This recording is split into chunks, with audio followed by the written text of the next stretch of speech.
नामो अरिहन्ताणं नामो सिद्धाणं नामो आयर्याणं नामो उवज्झायाणं नामो लोये सव्वसाहूणं एषो पञ्चणमुक्कारो सव्वपावपनाशनो मङ्गलानं च सव्वेसिं परमं हवै मङ्गलम् नामो अरिहन्ताणं नामो सिद्धाणं नामो आयर्याणं नामो उवज्झायाणं नामो लोये सव्वसाहूणम् एषो पञ्चणमुक्कारो सव्वपावपनाशनो मङ्गलानं च सव्वेसिं परमं हवै मङ्गलम् नामो अरिहन्ताणं नामो सिद्धाणं नामो आयर्याणं नामो उवज्झायाणं नामो लोये सव्वसाहूणम् एषो पञ्चणमुक्कारो सव्वपावपनाशनो मङ्गलानं च सव्वेसिं परमं हवै मङ्गलम् नामाकृति द्रव्यभावहि पुनतः स्त्रीजगज्जनं क्षेत्रे काले अस्मिन्नर्हतः समुपास्महे आदिमां पृथिवीनाथमादिमां निष्परिग्रहम् आदिमं तीर्थनाथं च ऋषभस्वामिनं स्तुमः ऋषभस्वामिनं स्तुमः कामठे धरणेन्द्रे च स्वोचितं कर्म कुर्वति प्रभुस्तुल्यमनुवृत्तिः पार्श्वनाथः श्रियैस्तु वः पार्श्वनाथः श्रियैस्तु नः कृताराधेऽपि जने कृपामन्धरतारयोः ईषद्बाष्पार्द्रयोर्भद्रं श्रीवीरजिननेत्रयोः ज्ञानामृतेन लोकानां कष्टोच्छेदविदायिने ऐदं युगीन वीराय नमो वल्लभसूरये नमो वल्लभसूरये अज्ञानतिमिरान्धानां ज्ञानाञ्जनशलाकया चक्षुरुन्मीलितं येन तस्मै सद्गुरवे नमः तस्मै श्री गुरवे नमः। देवपूजा गुरुपास्ते स्वाध्यायः संयमस्तपः दानं चेति गृहस्थानां षट्कर्माणि दिने दिने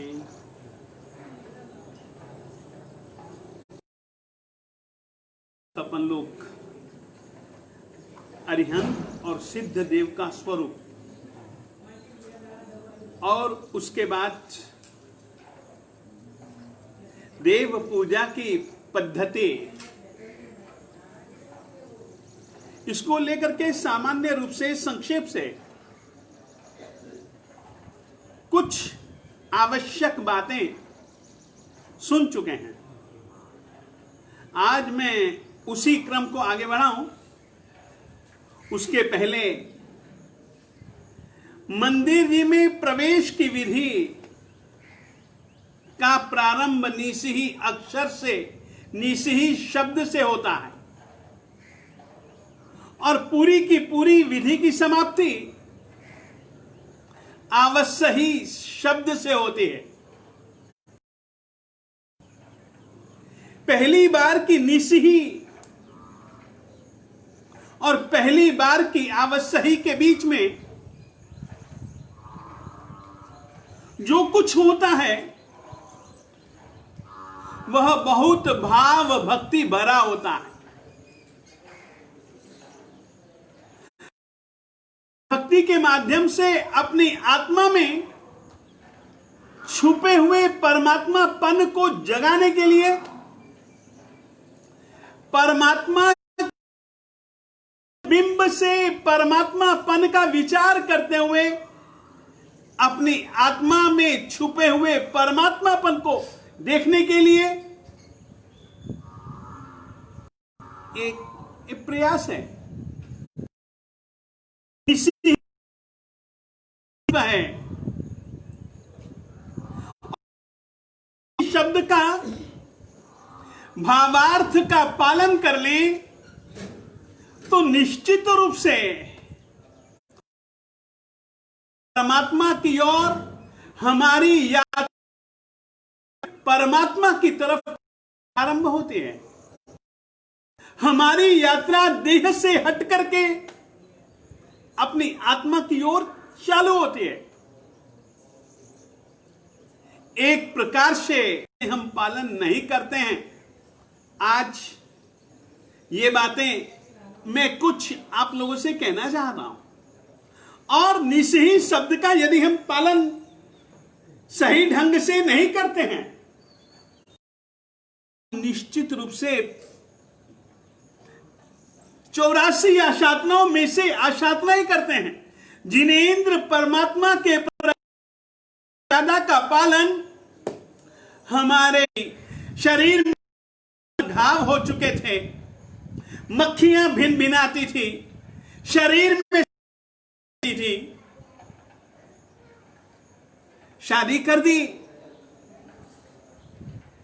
शादी के बाद पहली ही रात आपस में दोनों की बातचीत करते हुए ये पूरी हुई। सुबह मैना ने कहा कि चलो पास में ही मंदिर है परमात्मा श्री आदिनाथ स्वामी जी का, वहां जाएं। मंदिर जी गए। मंदिर जी की विधि मैना बिल्कुल सही ढंग से करते हैं, मगर श्रीपाल यानी कि उम्बर राणा उसके साथ देखा देखी करता। मंदिर से बाहर निकले अवश्य ही कह करके। मैना ने कहा चलो अब गुरुजी पास में ही है, गुरुजी के पास में चलें। और गुरुजी के पास में गए, गुरुजी को वंदना की।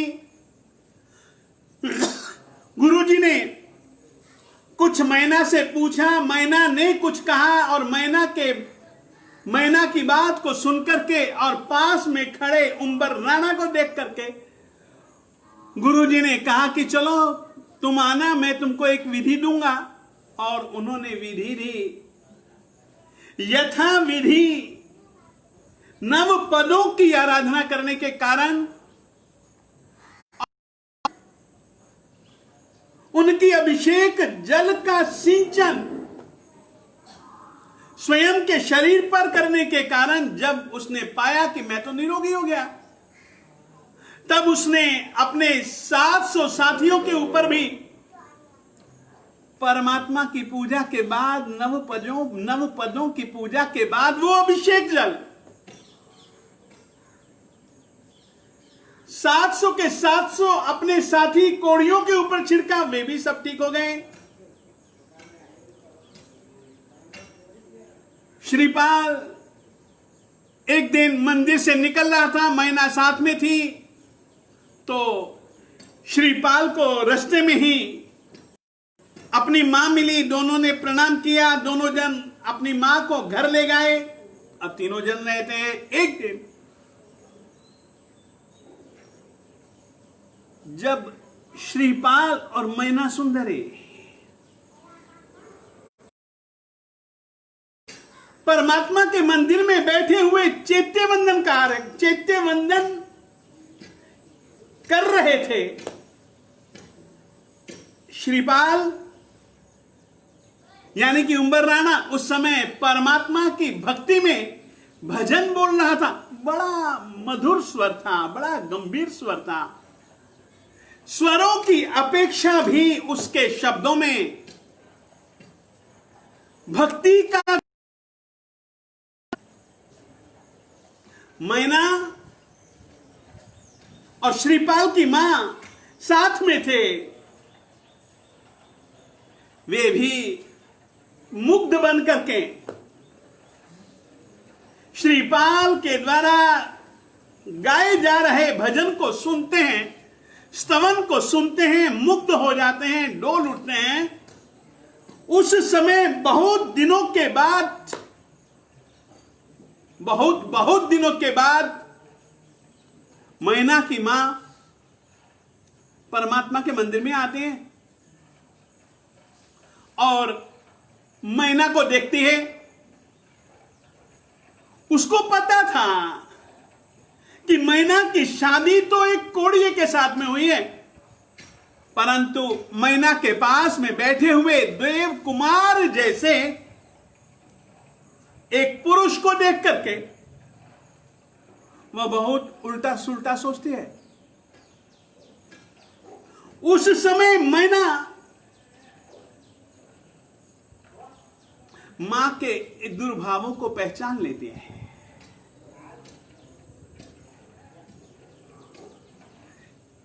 मंदिर से बाहर ही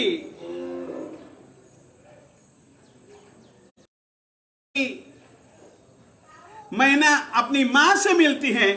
उस समय का वार्तालाप, उस समय मंदिर जी में घटी घटना की स्थिति का वर्णन हमारे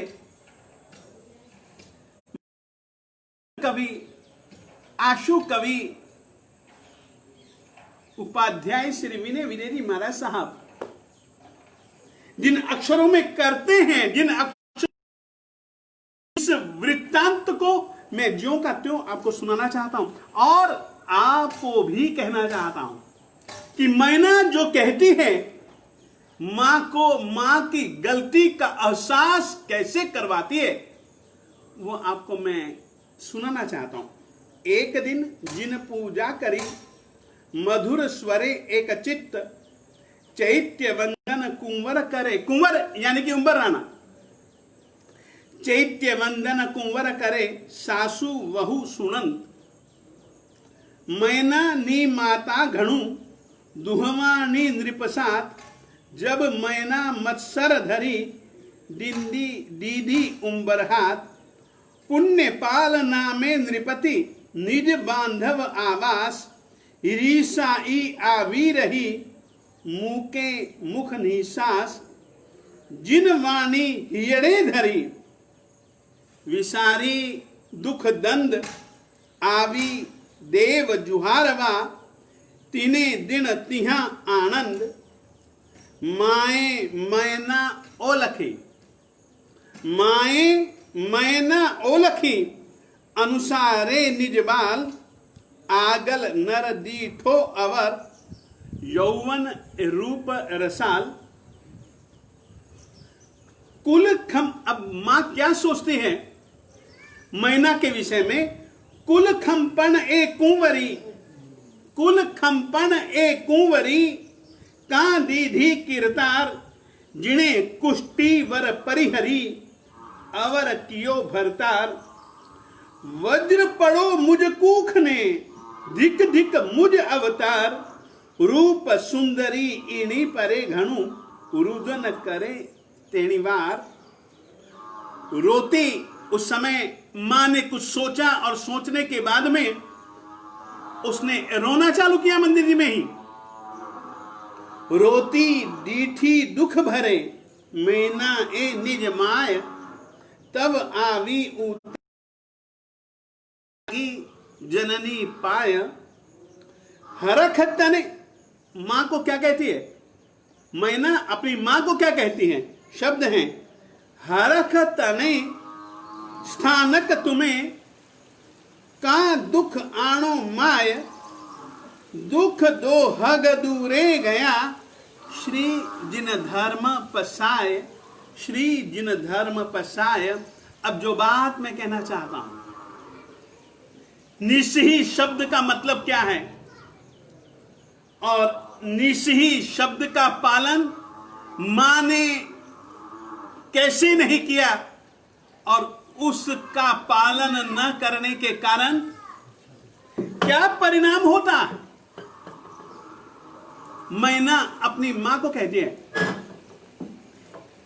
निस्ही कही ने आविया। मंदिर में मां जब तुम आए थे, निस्ही कही ने आविया, जिण हर माहे जेण, जिण हर यानी कि जिण घर तुम मंदिर जी में जब निस्ही कहकर के आए थे, करता कथा संसारणी, निस्ही कहकर के तुमने गृह संबंधी व्यापारों के त्याग का संकल्प किया, और मां गृह शब्द तो उपचार है, निस्ही का सही मतलब तो यह है कि मंदिर जी में अब प्रवेश कर रहे हो तो प्रवेश के पहले घर से संबंधित, घर वालों से संबंधित किसी भी प्रकार का घर का व्यवहार जिस किसी भी तरीके से चलता, उस संबंधी सभी प्रकार के व्यवहारों की चिंता, व्यवहारों की कथा अब न मन में, न वाणी में, न बुद्धि में, न चिंतन, न इशारों में। मां, यह निस्ही का मतलब है, ये निस्ही कहकर के तू आई थी, अब मंदिर जी में बैठ करके ऐसा विचार करती है तो क्या होता है, करता कथा संसारनी आशातना होए ते।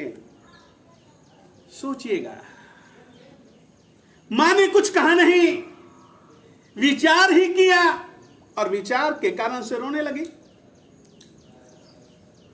मां को जब रोते हुए देखा तो मैना पास में गई और कहती है कि मां तुम क्या सोच रही हो, गलत सोच रही हो, ये आराधना का ढंग नहीं, ये आशातना है। निस्ही कहकर के घर से आए, मंदिर जी में प्रवेश किया और संसार की कथा का विचार करती हो, वो पुरानी घटना याद करती हो कि ये कोड़िए के साथ शादी और ये कौन वो कौन। ये विचार भी आशातना है। मंदिर जी में कैसे कैसे विचार, आशातना, और उस आशातना का कैसा कैसा परिणाम। हमारे पूर्वाचार्यों ने इस बात को लेकर के एक नहीं कई कई घटनाएं दी हैं। आज श्रीपाल मैना सुंदरी के चरित्र में से एक ऐसी ही दूसरी घटना बताना चाहता हूं। प्रसंग है कि राजकुमारी, राजा, एक पहाड़ के ऊपर नगरी बसी हुई थी। उस नगरी में एक मंदिर था। राजकुमारी प्रतिदिन परमात्मा की भक्ति पूजा करने जाती, हमेशा नई नई अंग रचना करती है। एक दिन परमात्मा की पूजा के लिए गई है,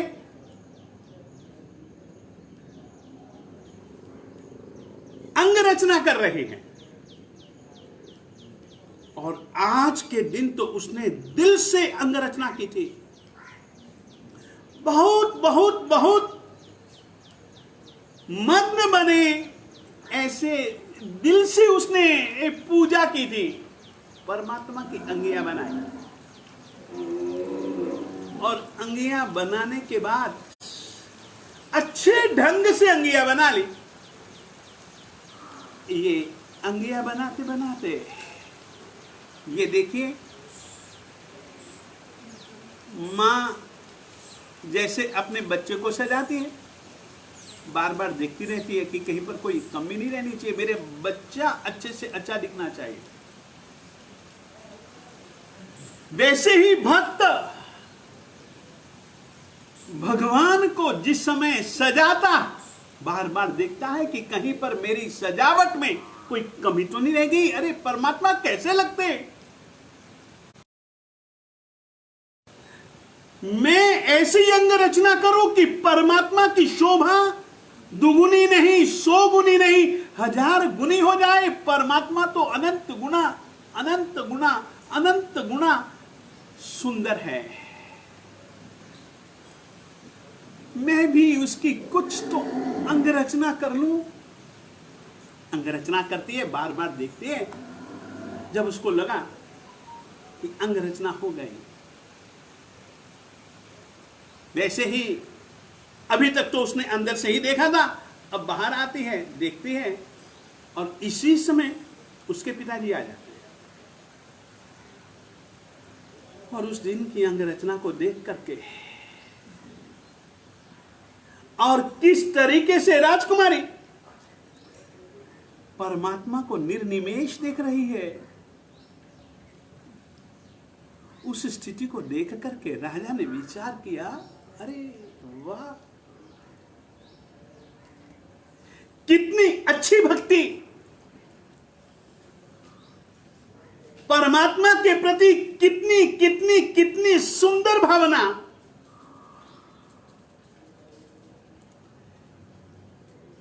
इतनी अच्छी अंग रचना, यदि इसके योग्य इसको वर नहीं मिला तो निकम्मा हो जाएगा सब कुछ। अब मंदिर जी में उस अंग रचना को देखते देखते अपनी पुत्री के लिए वर की चिंता करने लगे, और उसी समय मंदिर के दोनों दरवाजे फटाक करके बंद हो गए। बहुत कोशिश, दरवाजा खुल जाए खुल जाए खुल जाए, दरवाजा नहीं खुला, नहीं खुला सो नहीं खुला। राजकुमारी को नहीं था पता कि पिताजी आए हैं। पिता राजकुमारी नहीं जानती। सचमुच में जब किसी से मन लग जाता है ना, तो वो उसके सिवाय बहुत कुछ उसके इर्द गिर्द में भी हो तो भी उस तरफ उसका ध्यान कभी भी नहीं जाता। ये तन्मयता की एक निशानी है।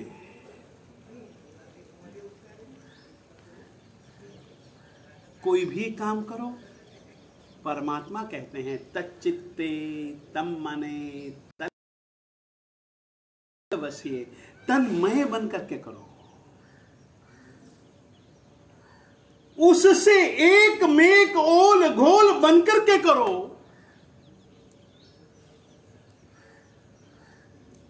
दरवाजा फटाक से बंद हो गया। कोशिश की उसको हिला हिला हिला हिला करके खोलने की, दरवाजा हिला तक नहीं। ऐसी स्थिति में सोचती है और क्या कहती है, और उसके वचनों को सुन करके राजा जी जो पीछे थे वो तुरंत आगे आकर के वो शब्द ये बहुत कीमती हैं, और निश ही कहकर के मंदिर में प्रवेश के बाद किसी भी प्रकार से यह संबंधी यानी कि मंदिर के बाहर के संसार संबंधी चिंतन का त्याग। शब्द हैं,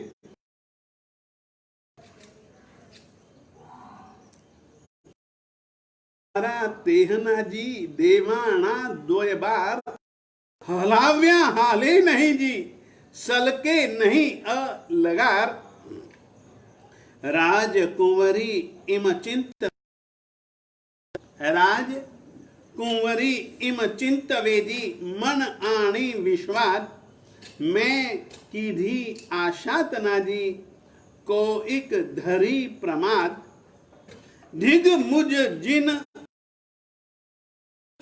अब वो तो यही सोच पा से बाहर आकर के यूं परमात्मा को राग भाव से जो देख रही हूं, मेरे दिल में लगता है कि यही मेरे से आशातना हो गई। वो कहती है मुझ जिन जो वा तणो जी उपण्यो एह अंतराय दोष सहयल मुझ सांस हो जी स्वामी करी सुपसाय। माफी मांगते हैं। उस समय वो कहती है दादा दर्शन दीजिए जी ए दुख में न खमा। परमात्मा तुम मुझको दर्शन दो। ये जो दरवाजा बंद हो गया, तुमको मैं देख नहीं पा रही हूं, ये दुख में छोरू हो या कछोरुआ जी छेहन दाखे माय। छोरा कुपुत्र हो सकता है, मगर मां उसके दोषों को देख गलती माफ कर दो, दर्शन दो, दर्शन दो, दर्शन दो। समय इस बात को सुनकर के स्वयं राजा जी सामने आते हैं और वो कहते हैं राय कहे वत्स सांभलो जी दोष नहीं तुझ एह दोष इहा छे माहरो जी आणी तुझ पर नेह वरनी चिंता चिंतवी जी वरनी चिंता चिंतवी जी जिनहर माही जेण ते लागी आशातना जी बार देवाना तेण। राजा साहब जी कहते हैं पुत्री तेरा कोई दोष नहीं है, तेरी तो भक्ति है, गलती तो मेरी है और मेरी उसी गलती के कारण से ये परमात्मा के मंदिर जी के दरवाजे बंद हो गए। तू रो मत, तू दुखी मत हो।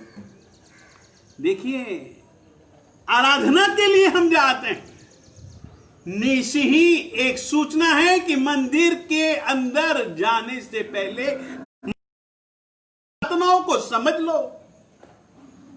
मंदिर में जाओ तो कोई भी किसी भी प्रकार की आशातना मत करना। जिन भुवन तने 84 आशातना। मंदिर जी में जाने के पहले 84 आशातनाओं को गुरु जी से समझ ही लेना, विस्तार से समझना, ताकि छोटी छोटी सी भी आशातना हमारे जीवन का अहित करते हैं। हमारा ही नहीं बहुतों के अहित का कारण हमारी आशातना हो सकती है। इस कारण से बचो। एक तीसरी कहानी भी सुनाना चाहता हूं। चिंतन भी नहीं तो इशारे की क्या बात है। इशारा भी नहीं। मंदिर जी में जब तुम जाओ ना, तो जिस तरीके से जूते बाहर निकालते हो, चप्पल बाहर छोड़ते हो,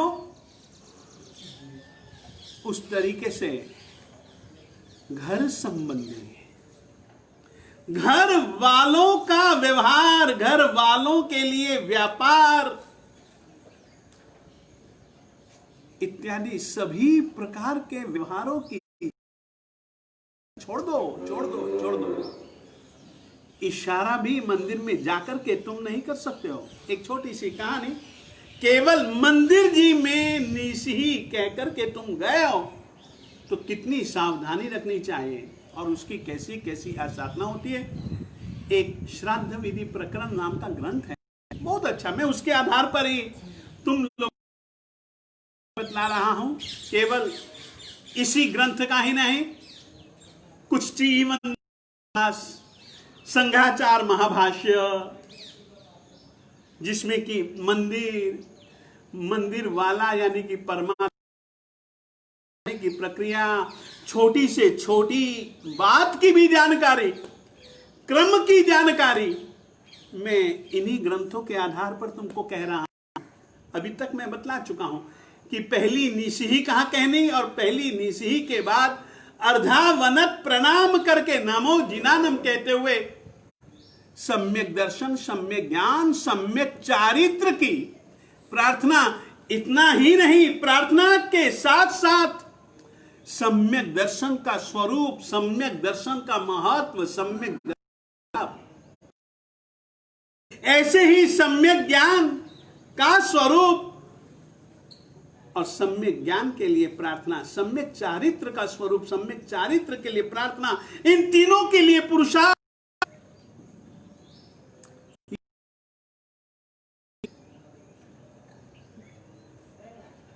ये प्रदक्षिणा त्रिक के बाद क्या करना है, बहुत सुंदर चर्चा क्रम से मैं आप लोगों को कहना पसंद करूंगा, परंतु शुरुआत निसिही शब्द से होती है।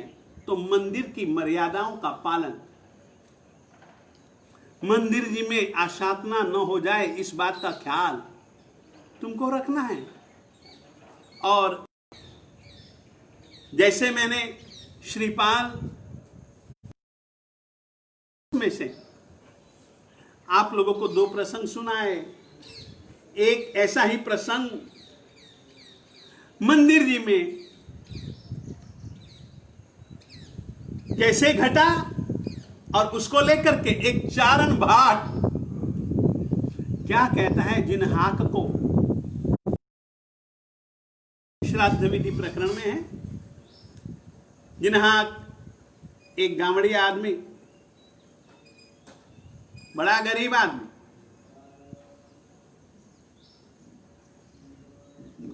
नगर में जाता, घी लकड़ियां इत्यादि बेचता, बड़ी मुश्किल से गुजारा करता, परंतु परमात्मा की भक्ति का रसिया, और विशेष करके उसको आस्था थी भक्तामृत स्तोत्र के ऊपर। प्रतिदिन भक्तामृत स्तोत्र की आराधना करता, तो उसमें लीन हो जाता परमात्मा आदिनाथ स्वामी जी। ये लीनता ही सबसे ज्यादा महत्व रखते हैं। तुम लीन बनो, तुम्हारे काम अपने आप कैसे होंगे तुमको भी नहीं पता लगेगा। यूं मांगते रहने से कुछ हो या ना हो कुछ कह नहीं सकता। लीन बन जाओगे, जैसे मीन पानी में मग्न हो जाती है, लीन बन जाती है, वैसे हमको परमात्मा के मंदिर जाने पर परमात्मा में मीन की तरह लीन परमात्मा में हो जाना। भक्तामृत स्तोत्र का पाठ करते हुए वह लीन, उसकी भक्ति को देख करके परमात्मा श्री आदिनाथ स्वामी जी के शासन की अधिष्ठायिका चक्रेश्वरी देवी मां प्रसन्न हो गई, और चक्रेश्वरी देवी मां ने खुश होकर के जिन्हाक को कहा कि ये ले रतन,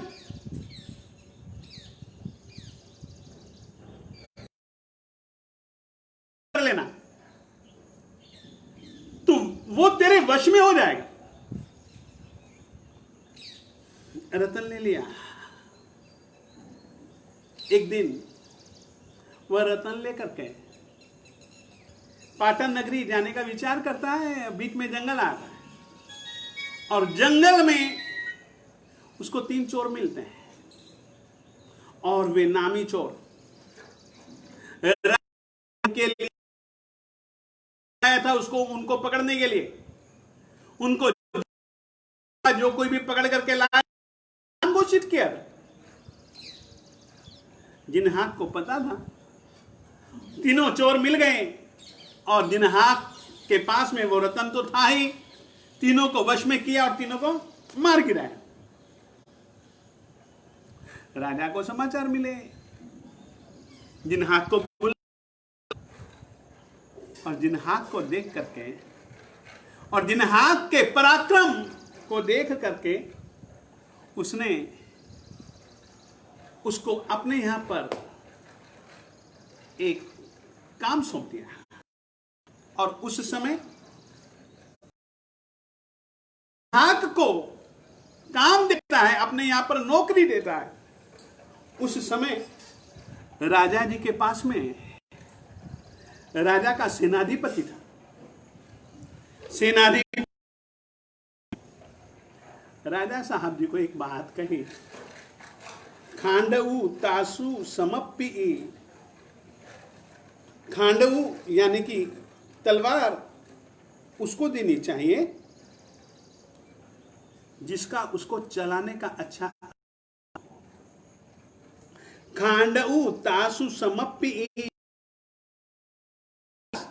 जिन्हा इककुं समप्पि तोला चेलऊ कपास। उसका तो काम क्या है? कपास, कपड़े इत्यादि नापना मापना, व्यापार धंधा करना। इसको आपने दिया, चलो कोई प्रसन्न था।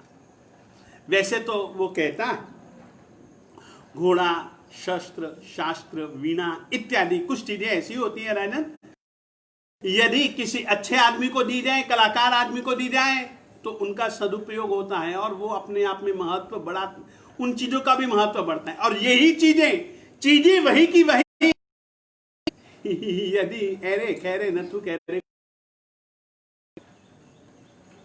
तो वस्तुओं का महत्व भी घटता है। ठीक है, राजा ने सेनाधिपति दिन्हाक को सेना दे दिया और अपना पूरे के पूरे नगर के कोतवाल के पद के रूप में उसको स्थापित कर दिया। और इसने भी राजा जी के विश्वास को सत्य साबित करके दिखलाया। इसके नाम से ही कोई चोर नहीं आ सकता था। सारे का सारा नगर चोर विहीन, चोरी विहीन। ये बात किसी गांव में रहने वाले एक चारण को पता लगी तो वह जिनदास की परीक्षा के लिए आता और उसने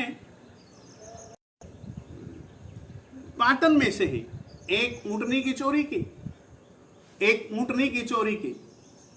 चोरी करके घर पर ले गया और घर के बाहर जो उसकी झोपड़ी थी, घर के बाहर उसने ऊँटनी बांध दी। राजा को पता लगा, राजा ने जिनदास को कहा और जिनदास ने तुरंत पता किया और चारण को पकड़वा लिया। जिस समय चारण को पकड़ करके सैनिक लाते हैं, उस समय जिनदास मंदिर जी में बैठा और मंदिर जी में बैठ करके परमात्मा की भक्ति कर रहा था तो भक्त ही, ये भक्ति कर रहा था और भक्ति में लीन था। थोड़ी सी देर तो सैनिक साथ में चारण भी था। जैसे ही जिनदास ने उनकी ओर देखा और आए हुए सैनिकों को देखा तो जिनदास ने आंखों से इशारे से ही पूछा, क्या काम? तो उन्होंने कह दिया कि ये चोर ऊंट का और इसके साथ में क्या करना है। तो उसने उसके हाथ में क्या फूल, ये फूल लिया और फूल को लेकर के जो डंठल था उसको तोड़ दिया। ये सजा का इशारा था कि जैसे डंठल को इससे फूल से जुदा कर दिया, गर्दन को जुदा कर दो।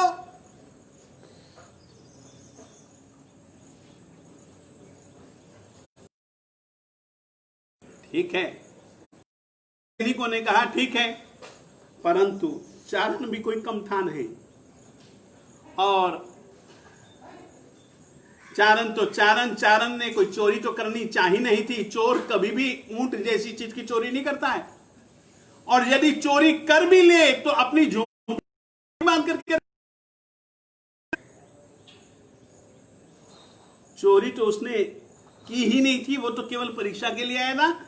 और इस ढंग से जिनेंद्र परमात्मा के दरबार में निश ही कहकर के प्रवेश किया है दीनदास ने। तो चारण ने सोचा कि चलो इसको भी कुछ पाठ तो पढ़ाए। और उस समय वो चारण बड़ी सुंदर बात कहता है। जैसे ही उसने इशारा किया, तोड़ दो गर्दन, दे दो फंदा, फांसी पे चढ़ा दो।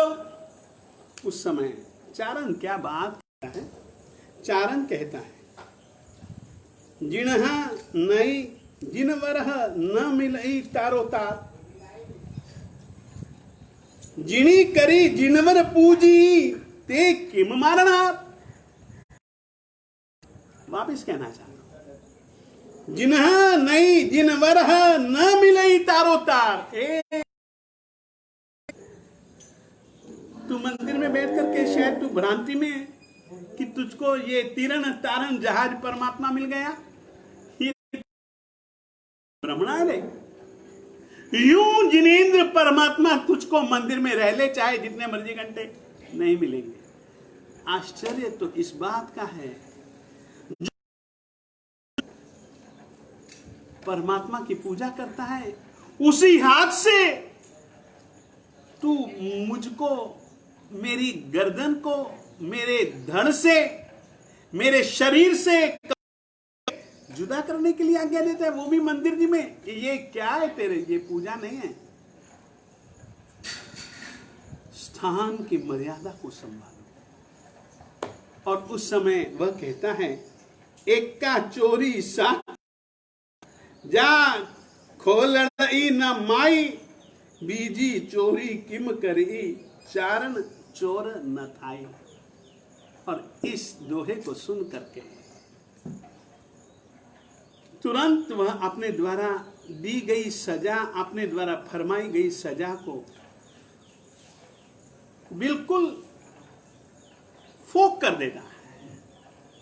सचमुच में मंदिर जी की मर्यादा का पालन, निश ही कहकर के मंदिर जी में प्रवेश के बाद मन से, वाणी से, काया से, बुद्धि से, किसी भी भक्ति के सिवाय कोई दूसरी कल्पना नहीं। ये पहली का मतलब है। आपको कहना चाहता हूं, पहली निश ही से संसार छूटेगा। दूसरी बार निश ही जब बोलोगे मंदिर जी भी छूट जाएगा। ये बड़ा सुंदर क्रम है।